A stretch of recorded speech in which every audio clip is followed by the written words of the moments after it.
करीब 5 दशक से भारतीय जनता पार्टी का काम कर रहे और वरिष्ठतम सदस्य माने जा रहे शहर के बड़े प्रतिष्ठित व्यक्ति अमरजीत सिंह छाबड़ा आज अपने परिवार में महिला एवं बच्चों के साथ गांधी पार्क पर धरने पर बैठ गए।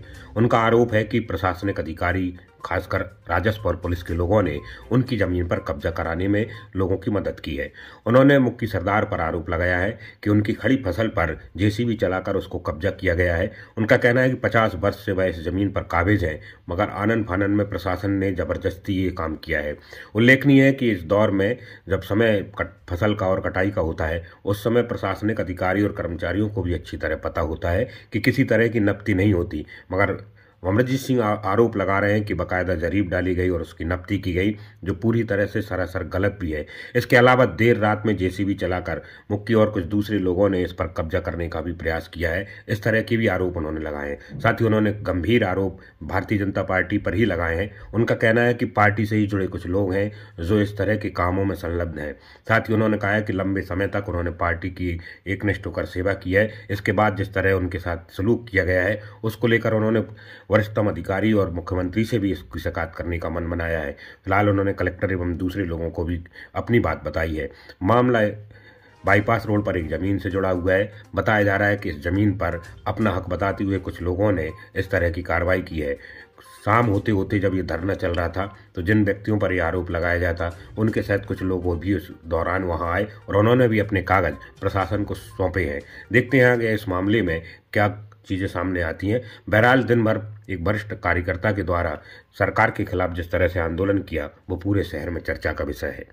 अपने ये स्टैंडर्ड हॉस्पिटल के सामने मेरी ज़मीन है और वो ज़मीन लगभग 50 साल पहले खरीदी थी मैंने। जब से ही मैं उस पर काबिज हूँ और वो करता आ रहा हूँ, खेती करता आ रहा हूँ। कल दोपहर को करीब 2-3 बजे 10-12 पुलिस वाले भी साथ में, पटवारी, गिरदावर और सब लोग जो आए और वो आके और उन्होंने जो है जमीन डाल डूल के हरे गेहूँ में जो है कब्जा दे के दूसरों को और अपना करवा दिया। रात को देखो तो बस जेसीबी चलती रही, पेड़ काट दिए, दुनिया भर का बाहर दारू पी उद्यम करते रहे, लेकिन और कोई भी जो है मतलब किसी प्रकार का उनके पास कोई वो नहीं है अधिकार वहाँ आने का। मतलब जबरदस्ती का एक वो कहना चाहिए कि दादागिरी, गुंडागिरी। तो इस तरह अभी हम कलेक्टर साहब से भी मिले, कलेक्टर साहब ने भी सुबह रात को मिले थे तो उनसे निवेदन किया था मैंने। तो कल भी मैं भोपाल गया था, उनसे निवेदन किया था। सब लोग कर रहे हैं। बाकी जो है इस तरह अगर चलेगा तो कैसे लोग सुरक्षित रहेंगे। जब भी हमारी बीजेपी की सरकार है, पिछले 50 साल से मैं बीजेपी में हूँ और बीजेपी राजमाता साहब की विशेष कृपा मेरे ऊपर रही है। राजमाता साहब की विशेष कृपा से मेरे बाईपास रोड निकली है और उसके बाद जो है इस तरह का होना मैंने बहुत बड़ी मतलब विडम्बना है। हमारा शासन, हम 50 साल से बीजेपी में और अब पूरी तरह से हम जो है उसमें मतलब एक सेवक की तरह सेवा कर रहे हैं और उसके बाद हमारी कोई नहीं सुन रहा। जहाँ जाओ वहाँ हाँ चिंता मत करो, कुछ नहीं होगा। और सरेआम मतलब इस तरह के वो हो रहा है। आखिर कैसे सुरक्षित रहेंगे लोग? और बेटियाँ कैसे सुरक्षित रहेंगी?